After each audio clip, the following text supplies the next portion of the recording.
ਜੋ corona virus sir, ਜੋ Covid ਤੇ ਸਰ ਇਸ ਟਾਈਮ ਜੋ ਆਕਸੀਜਨ ਲੈ ਕੇ ਸਰ ਹੋ ਰਿਹਾ ਸਰ, ਕੀ ਕਹਿਣਾ ਚਾਹੋਗੇ ਸਰ? ਇਸ ਵੇਲੇ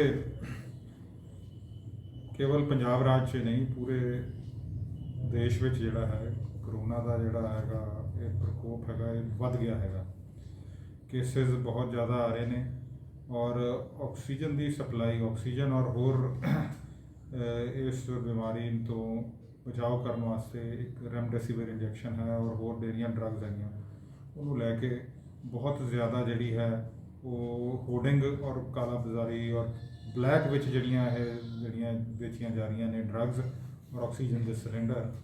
ਇਹਨੂੰ ਲੈ ਕੇ ਮੈਂ ਲੋਕਾਂ ਤਾਈਂ ਇਹ ਮੈਸੇਜ ਮੈਂ ਪਹੁੰਚਾਉਣਾ ਚਾਹੁੰਦਾ ਕਿ ਅਸੀਂ ਪੰਜਾਬ ਰਾਜ ਵਿੱਚ ਪੰਜਾਬ ਸਰਕਾਰ ਦੇ ਆਦੇਸ਼ਾਂ ਅਨੁਸਾਰ ਆਕਸੀਜਨ ਦੀ ਸਪਲਾਈ ਨੂੰ ਰੈਗੂਲੇਟ ਕਰਨ ਦੀ ਕੋਸ਼ਿਸ਼ ਕੀਤੀ ਹੈ। ਬਾਹਰ ਇੱਕ ਬਹੁਤ ਹੀ ਗਲਤ ਜਿਹਾ ਮੈਸੇਜ ਜਾ ਰਿਹਾ ਹੈ ਕਿ ਇਹ ਪ੍ਰਸ਼ਾਸਨ ਵੱਲੋਂ ਜਿਹੜੇ ਕਦਮ ਚੱਕੇ ਜਾ ਰਹੇ ਨੇ ਇਹ ਜਿਹੜੇ ਹੈ ਇਹ ਉਹਦੇ ਨਾਲ ਜਿਹੜੇ ਨਾਨ ਕੋਵਿਡ ਕੇਸਿਸ ਹੈਗੇ ਆ, ਜਿੱਥੇ ਆਕਸੀਜਨ ਦੀ ਲੋੜ ਪੈਂਦੀ ਹੈ ਹਸਪਤਾਲਾਂ 'ਚ, ਉਹਨਾਂ ਦੇ ਉੱਤੇ ਜਿਹੜਾ ਹੈਗਾ ਇਹਦਾ ਉਲਟ ਅਸਰ ਪੈ ਸਕਦਾ ਹੈਗਾ ਕਿ ਆਪਾਂ ਸਿਰਫ ਜਿਹੜੀ ਹੈ ਇੱਕ ਆਕਸੀਜਨ ਦੀ ਸਪਲਾਈ ਨੂੰ ਕੋਵਿਡ ਵਾਲੇ ਕੇਸਾਂ ਵੱਲ ਹੀ ਦੇ ਰਹੇ ਹੈਗੇ, ਜਿੱਥੇ ਕਿਤੇ ਜ਼ਰੂਰੀ ਤੌਰ 'ਤੇ ਕਿਸੇ ਦੀ ਜਾਨ ਬਚਾਉਣ ਵਾਸਤੇ ਆਪਾਂ ਨੂੰ ਆਕਸੀਜਨ ਦੀ ਸਪਲਾਈ ਦੀ ਲੋੜ ਹੁੰਦੀ ਹੈਗੀ, ਜੇ ਉੱਥੇ ਨਹੀਂ ਦੇ ਰਹੇ। ਇਹ ਬਿਲਕੁਲ ਗਲਤ ਹੈ। ਇਹ ਜਿਹੜੀ ਅਫਵਾਹ ਫੈਲਾਈ ਜਾ ਰਹੀ ਹੈਗੀ ਇਹ ਉਹਨਾਂ ਲੋਕਾਂ ਵੱਲੋਂ ਫੈਲਾਈ ਜਾ ਰਹੀ ਹੈ ਜਿਹੜੇ ਇਸ ਬਿਜ਼ਨਸ 'ਚ ਕਿਤੇ ਉਹ ਡੀਲ ਕਰਦੇ ਹੈਗੇ ਜਾਂ ਜਿਹੜੇ ਇਸ ਮੌਕੇ ਦਾ ਫਾਇਦਾ ਉਠਾਉਣਾ ਚਾਹੁੰਦੇ ਹਨ। ਜਿਹੜੀ ਚੀਜ਼ 150 ਰੁਪਏ ਦੀ ਹੈਗੀ ਹੈ ਉਹਨੂੰ 2000 ਰੁਪਏ 'ਚ ਜਿਹੜਾ ਹੈ ਮਾਰਕੀਟ ਵਿੱਚ ਜਿਹੜਾ ਵੇਚਣਾ ਚਾਹੁੰਦੇ ਹੈਗੇ। ਸੋ ਇੱਦਾਂ ਦਾ ਸਾਡਾ ਕੋਈ ਇਰਾਦਾ ਨਹੀਂ ਹੈਗਾ। ਇੱਕ ਇੱਥੇ ਮਿਸਟਰ ਨਾਗੀ ਕਰਕੇ ਉਹ ਜਿਹੜੇ ਹੈਗੇ ਸਪਲਾਇਰ, ਉਹਨਾਂ ਦੇ ਥਰੂ ਜਿਹੜਾ ਹੈਗਾ ਅਸੀਂ ਸਾਰਾ ਰੈਗੂਲੇਟ ਕੀਤਾ ਹੈਗਾ। ਜਿਹੜੇ ਸਪਲਾਇਰ ਇਸ ਚੇਨ ਵਿੱਚ ਆਉਂਦੇ ਹਨ, ਅਸੀਂ ਸਿਰਫ ਉਹਨਾਂ ਦੀ ਸਪਲਾਈ ਜਿਹੜੀ ਹੈ ਉਹ ਪਹਿਲਾਂ ਵਾਲੇ ਸਿਸਟਮ ਦੇ ਹਿਸਾਬ ਨਾਲ ਹੀ ਚੱਲੇਗੀ, ਲੇਕਿਨ ਅਸੀਂ ਇੱਕ ਸੈਂਟਰਲਾਈਜ਼ ਕੀਤਾ ਹੈਗਾ ਇਹ ਸਿਸਟਮ ਵੀ ਉਹਦੇ ਥਰੂ ਕਰਨੀ ਹੈ ਤਾਂ ਕਿ ਜਿਹੜੇ ਵੀ ਕਿਤੇ ਕੋਈ ਸਿਲੰਡਰ ਕਿਸੇ ਨੇ ਲੁਕੋ ਕੇ ਰੱਖੇ ਹੈਗੇ ਆ, ਹੋਰਡਿੰਗ ਕੀਤੀ ਹੈ ਜਾਂ ਉਹਨੂੰ ਬਲੈਕ ਵਿੱਚ ਵੇਚਣ ਦੀ ਕੋਸ਼ਿਸ਼ ਕਰਨਗੇ, ਉਹ ਜਿਹੜਾ ਸਿਸਟਮ ਜਿਹੜਾ ਹੈ ਬੰਦ ਹੋ ਜਾਵੇ। ਸਿਲੰਡਰ ਜਿਹੜੇ ਲੁਕੇ ਹੋਏ ਨੇ ਬੇਵਜ੍ਹਾ ਇਹ ਸੋਚ ਕੇ ਵੀ ਆਪਾਂ ਆਪਣਾ ਸਿਲੰਡਰ ਭਰਵਾ ਕੇ ਰੱਖ ਲਈਏ, ਹੋ ਸਕਦਾ ਕੱਲ੍ਹ ਨੂੰ ਲੋੜ ਪਏਗੀ, ਇਹ ਇੱਦਾਂ ਨਹੀਂ ਹੁੰਦਾ। ਇਹ ਜਿਹੜਾ ਹੈ ਆਕਸੀਜਨ ਜਦੋਂ ਵੀ ਮਿਲਣੀ ਹੈਗੀ ਹੈ ਇਹ ਕਿਸੇ ਡਾਕਟਰ ਦੇ, ਕਿਸੇ ਮਾਹਿਰ ਦੇ ਜਿਹੜੀ ਦੇਖ ਰੇਖ 'ਚ ਹੋਣੀ ਹੈਗੀ। ਸੋ ਜੇ ਆਪਾਂ ਆਪਣੇ ਘਰਾਂ 'ਚ ਸਿਲੰਡਰ ਰੱਖ ਕੇ ਭਰਵਾ ਕੇ ਰੱਖ ਲਵਾਂਗੇ ਇਹਦਾ ਕੋਈ ਲਾਭ ਨਹੀਂ ਹੋਣਾ।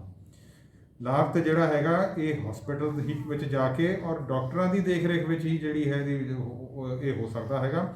ਸਾਡਾ ਸਿਰਫ ਇਹੀ ਕੋਸ਼ਿਸ਼ ਹੈ ਵੀ ਇੱਕ ਤਾਂ ਉਹਦੀ ਹੋਰਡਿੰਗ ਨਾ ਹੋਵੇ, ਇੱਕ ਜਦੋਂ ਸਿਲੰਡਰ ਇੱਕ ਜਗ੍ਹਾ 'ਤੇ ਸਾਰੇ ਇਕੱਠੇ ਹੋ ਜਾਣਗੇ ਤੇ ਉਹ ਭਾਵੇਂ ਜਿਹੜੇ ਵੀ ਹਸਪੀਟਲ ਦੇ ਨਾਲ ਪ੍ਰੋਵਾਈਡ ਕਰਨੇ ਹੈਗੇ ਸਪਲਾਇਰ ਨੇ ਔਰ ਸਪਲਾਇਰ ਦੇ ਥਰੂ ਹੀ ਕਰਾਵਾਂਗੇ। ਅਸੀਂ ਸਿਰਫ ਔਰ ਸਿਰਫ ਉਹਦੀ ਸਪਲਾਈ ਨੂੰ ਰੈਗੂਲੇਟ ਕਰਨ ਵਾਸਤੇ ਜਿਹੜਾ ਹੈ ਕਦਮ ਚੁੱਕਿਆ ਹੈਗਾ ਔਰ ਉਹਦੇ ਵਿੱਚ ਬਲੈਕ ਨਾ ਹੋਵੇ ਇਸ ਕਾਰਨ ਨੇ ਕਦਮ ਚੁੱਕਿਆ ਹੈਗਾ। ਔਰ ਜਿੱਥੇ ਇਹਦੀ ਲੋੜ ਹੈ ਐਕਚੁਅਲੀ ਉਸ ਨੂੰ ਇਨਸ਼ੋਰ ਕਰਨ ਵਾਸਤੇ ਜਿਹੜਾ ਇਹ ਕਦਮ ਚੁੱਕਿਆ ਹੈਗਾ। ਅਸੀਂ ਹੋਰ ਸਾਡਾ ਇਹਦੇ ਵਿੱਚ ਕੋਈ ਮਕਸਦ ਨਹੀਂ ਹੈਗਾ। ਮੈਂ ਇਹ ਮੋਗਾ ਵਾਸੀਆਂ ਨੂੰ ਅਪੀਲ ਕਰਦਾ ਹਾਂ ਕਿ ਘਬਰਾਹਟ ਵਿੱਚ ਜਾਂ ਪੈਨਿਕ ਹੋ ਕੇ ਇਹਨੂੰ ਜਿਹੜਾ ਹੈਗਾ ਆਪਾਂ ਸਿਲੰਡਰ ਆਪਣਾ ਇਹ ਕਿ ਜੀ ਆਪਾਂ ਭਰਵਾ ਕੇ ਰੱਖ ਲਈ ਜੀ, ਹੋ ਸਕਦਾ ਕੱਲ੍ਹ ਨੂੰ ਲੋੜ ਪਵੇ। ਇਹ ਜ਼ਿੰਦਗੀ ਔਰ ਜਿਹੜੀ ਮੈਡੀਕਲ ਪ੍ਰੋਫੈਸ਼ਨ ਹੈਗਾ ਔਰ ਜਿਹੜਾ ਇਹਨੂੰ ਆਪਾਂ ਕਰੀਏ ਵੀ ਇਹਨੂੰ ਕਿਵੇਂ ਚਲਾਉਣਾ ਹੈਗਾ, ਇਹ ਇੱਦਾਂ ਨਹੀਂ ਚੱਲਦਾ ਕਿ ਆਪਾਂ ਰਖਾ ਲੈਂਦੇ ਹੈਗੇ, ਹੋ ਸਕਦਾ ਲੋੜ ਪਵੇਗੀ, ਲੋੜ ਨਾ ਹੀ ਪਵੇ ਕਿਸੇ ਨੂੰ, ਲੇਕਿਨ ਜਿੱਥੇ ਲੋੜ ਹੈ ਉੱਥੇ ਆਪਾਂ ਮੁਹੱਈਆ ਕਰਾਵੇ, ਇਸ ਗੱਲ ਨੂੰ ਇਨਸ਼ੋਰ ਕਰਨਾ ਹੈ। ਸੋ ਇਹ ਚੀਜ਼ਾਂ ਨੂੰ ਦੇਖ ਕੇ ਅਸੀਂ ਇਹ ਜਿਹੜਾ ਹੈ ਮੈਂ ਮੈਸੇਜ ਲੋਕਾਂ ਤਾਈਂ ਪਹੁੰਚਾਉਣਾ ਚਾਹੁੰਦਾ ਹਾਂ। ਔਰ ਜੇਕਰ ਕੱਲ੍ਹ ਨੂੰ ਕੋਈ ਤੁਹਾਡੇ ਨੋਟਿਸ ਵਿੱਚ ਇਹ ਗੱਲ ਆਉਂਦੀ ਹੈਗੀ ਕਿ ਆਕਸੀਜਨ ਦੀ ਹੋਰਡਿੰਗ ਹੋ ਰਹੀ ਹੈ ਜਾਂ ਆਕਸੀਜਨ ਸਿਲੰਡਰ ਬਲੈਕ ਵਿੱਚ ਵੇਚੇ ਜਾ ਰਹੇ ਹਨ ਜਾਂ ਜਿਹੜੀਆਂ ਡਰੱਗਸ ਹੈਗੀਆਂ ਰੈਮਡੈਸਿਵਿਰ ਜਿਹੜੀ ਇੰਜੈਕਸ਼ਨ ਹੈਗਾ ਉਹ ਬਲੈਕ 'ਚ ਵੇਚਿਆ ਰਿਹਾ, ਸਾਡੇ ਧਿਆਨ ਵਿੱਚ ਲਿਆਓ। ਅਸੀਂ ਉਹਨਾਂ ਦੇ ਬੰਦਿਆਂ ਦੇ ਖਿਲਾਫ ਸਖਤ ਤੋਂ ਸਖਤ ਕਾਰਵਾਈ ਸਰ, ਇੱਕ ਸੁਣਨ ਨੂੰ ਮਿਲਿਆ ਸੀ ਜਿੰਨਾ ਡਿਸਟ੍ਰਿਕਟ ਮੋਗਾ ਜਿੰਨੇ ਵੀ ਪ੍ਰਾਈਵੇਟ ਹਸਪੀਟਲ ਨੇ ਉਹਨਾਂ ਦੇ ਸਿਲੰਡਰ ਨੇ ਜੋ ਕਬਜ਼ੇ 'ਚ ਲੈ ਜਾ ਰਹੇ ਨੇ, ਇਹ ਸਰ ਠੀਕ ਹੈ ਗੱਲ? ਇਹ ਇਸੇ ਦੇ ਨਾਲ ਹੀ ਹੈ, ਕਬਜ਼ੇ ਵਿੱਚ ਇਸ ਕਰਕੇ ਲਏ ਜਾ ਰਹੇ ਨੇ ਕਿ ਅਸੀਂ ਰੈਗੂਲੇਟਡ ਜਿਹੜੀ ਹੈ ਸਪਲਾਈ ਸਾਰਿਆਂ ਨੂੰ ਦੇ ਦਈਏ ਜਿੰਨੇ ਦੀ ਲੋੜ ਹੈ, ਕਿਉਂਕਿ ਘਾਟ ਹੈਗੀ ਹੈ, ਉੱਤੋਂ ਰੈਗੂਲੇਟਡ ਢੰਗ ਨਾਲ ਆ ਰਹੀ ਹੈਗੀ। ਸੋ ਇੱਕ ਵਾਰੀ ਇਹ ਜਿਹੜੇ ਲੁਕੇ ਹੋਏ ਆ ਸਾਰੇ ਸਿਲੰਡਰ ਇਹ ਬਾਹਰ ਜੇ ਆਣਗੇ ਤਾਂ ਹੀ ਪਤਾ ਲੱਗੂਗਾ ਆਪਾਂ ਨੂੰ ਵੀ ਆਪਣੇ ਕੋਲ ਆਹ ਸਿਲੰਡਰ ਹੈ, ਆਪਣੀ ਆਹ ਰਿਕੁਆਇਰਮੈਂਟ ਹੈ। ਔਰ ਅਸੀਂ ਇਹ ਮੈਂ ਜਿਹੜੀ ਗੱਲ ਹੈ ਤੁਹਾਡੀ ਜਿਹੜੀ ਤੁਸੀਂ ਕੀਤੀ ਹੈਗੀ, ਮੈਂ ਇਹਨੂੰ ਨਿਗੇਟ ਕਰਾਂਗਾ, ਇਹਨੂੰ ਮੈਂ ਓਪੋਜ਼ ਕਰਾਂਗਾ ਅਸੀਂ ਸਾਰਿਆਂ ਤੋਂ ਸਪਲਾਈ ਜਿੰਨੀ ਉਹਨਾਂ ਦੀ ਰਿਕੁਆਇਰਮੈਂਟ ਹੈਗੀ ਜਿਹੜੀ ਅਸੀਂ ਰਿਕੁਆਇਰਮੈਂਟ ਮੰਗ ਕੇ ਉਸ ਹਿਸਾਬ ਨਾਲ ਅਸੀਂ ਉੱਤੇ ਜਿਹੜੀ ਹੈਗੀ ਹੈ ਇਹ ਪ੍ਰੋਜੈਕਸ਼ਨ ਦਿੰਦੇ ਹੈਗੇ, ਸਿਰਫ ਔਰ ਸਿਰਫ ਰੈਗੂਲੇਟ ਕਰਨ ਨੂੰ ਕਿ ਇਹ ਸਮਾਂ ਜਿਹੜਾ ਹੈਗਾ ਇਹ ਪ੍ਰੋਫਿਟ ਬਣਾਉਣ ਦਾ ਨਹੀਂ ਹੈਗਾ, ਇਹ ਪੈਸੇ ਕਮਾਉਣ ਦਾ ਸਮਾਂ ਨਹੀਂ ਹੈਗਾ। ਇਹ ਸਮਾਂ ਹੈਗਾ ਜਿਹੜਾ ਜਿੱਥੇ ਜੋ ਸਹੂਲਤ ਦੀ ਲੋੜ ਹੈਗੀ ਹੈ ਉਹ ਜਿਹੜਾ ਹੈ ਉਹ ਉੱਥੇ ਮੁਹੱਈਆ ਕਰਾਈ ਜਾਵੇ ਔਰ ਸਹੀ ਮਾਤਰਾ ਵਿੱਚ ਸਹੀ ਢੰਗ ਨਾਲ ਬਗੈਰ ਕਿਸੇ ਦੀ ਐਕਸਪਲੋਇਟੇਸ਼ਨ। ਸਰ ਜਿਵੇਂ ਅਸੀਂ ਸਰ ਫੀਲਡ ਵਿੱਚ ਜਾਂਦੇ ਸਰ, ਜਦੋਂ ਕਵਰੇਜ ਸਰ ਕਰਨ ਜਾਂਦੇ ਆ, ਸਾਨੂੰ ਸੁਣਨ ਨੂੰ ਮਿਲਦਾ ਕਈ ਲੋਕ ਕਹਿ ਰਹੇ ਕਿ ਤੁਸੀਂ ਇਹ ਇੰਜੈਕਸ਼ਨ ਨਾ ਲਗਵਾਓ। ਇਹ ਸਰ ਕਿਉਂ ਕਹਿ ਰਹੇ, ਕਿਉਂ ਫੋਨ ਡਰ ਰਹੇ ਨੇ ਸਰ? ਦਵਾਈ ਟ੍ਰੀਟਮੈਂਟ ਜਿਹੜਾ ਹੈਗਾ ਉਹ ਜਿਹੜਾ ਹੈ ਇੱਕ ਡਾਕਟਰ ਦਾ ਅਧਿਕਾਰ ਖੇਤਰ ਹੈ, ਉਹ ਡਾਕਟਰ ਹੀ ਬਿਹਤਰ ਜਾਣ ਸਕਦਾ ਹੈਗਾ। ਆਪਾਂ ਐਜ਼ ਲੇਮੈਨ ਜੇ ਮੈਂ ਕਹਾਂ ਕਿ ਨਹੀਂ ਜੀ ਡਾਕਟਰ ਗਲਤ ਕਹਿ ਰਹੇ ਹੈਗੇ, ਨੈਟ 'ਤੇ ਤਾਂ ਕੁਝ ਹੋਰ ਮੈਂ ਪੜ੍ਹਿਆ ਹੈਗਾ, ਇਹ ਕਿੱਥੇ, ਇਹ ਕੋਈ ਅੱਛੀ ਗੱਲ ਨਹੀਂ ਹੈਗੀ ਕਿ ਇਹ ਅੱਛਾ ਇੱਕ ਨਤੀਜਾ ਕੱਢਣ ਦਾ ਇਹ ਕੋਈ ਤਰੀਕਾ ਨਹੀਂ ਹੈਗਾ।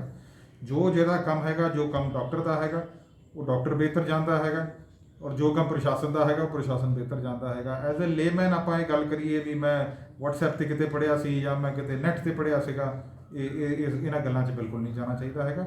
ਜਿੱਥੇ ਜਿਹਦੀ ਡਰੱਗ ਦੀ ਲੋੜ ਹੈ, ਆਕਸੀਜਨ ਦੀ ਲੋੜ ਹੈ, ਕਿੰਨੀ ਦੀ ਲੋੜ ਹੈਗੀ ਹੈ, ਇਸ ਵੇਲੇ ਹਰੇਕ ਇੱਕ ਜਿਹੜੀ ਜਾਨ ਜਿਹੜੀ ਹੈਗੀ ਉਹ ਕੀਮਤੀ ਹੈਗੀ ਹੈ, ਉਹਨੂੰ ਬਚਾਉਣਾ ਜਿਹੜਾ ਸਾਡਾ ਫਰਜ਼ ਹੈਗਾ।